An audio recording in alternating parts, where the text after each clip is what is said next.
Côté culture. Les livres d'ici avec Marie-Blanche Cordoue. Bonjour Marie-Blanche.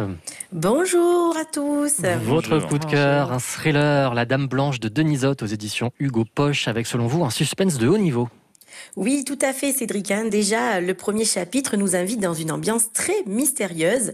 Il commence par l'enlèvement commandité d'une jeune fille dans un domaine étrange. Une jeune fille toute de blanc vêtue, avec un visage de geisha, entourée de longs cheveux blonds et kidnappée par une bande de petits voyous.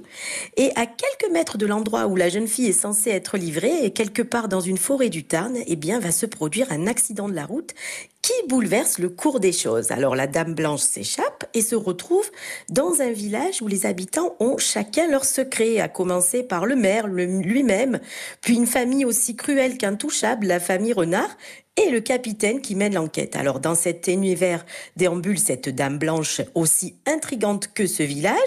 Qui est-elle? D'où vient-elle? Qui sont ses habitants de Puech-Bégou?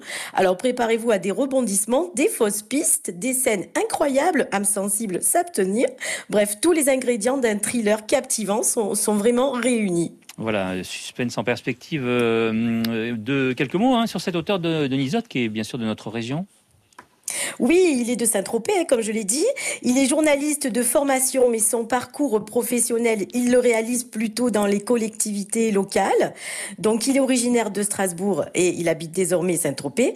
Il occupe le poste de directeur de la culture et du patrimoine à la mairie et il a le bonheur d'être encouragé dans ses écrits par le grand et talentueux René Frény. Donc, La Dame Blanche est son 3e roman et il faut savoir qu'il sort chez nos amis du Canada le 9 mars. Voilà, et c'est aux éditions Hugo Poche. Ouais, décidément, c'est vraiment quelque chose qu'on a aimé, puisque ça a été aussi mon coup de cœur quand il est sorti en janvier. Voilà.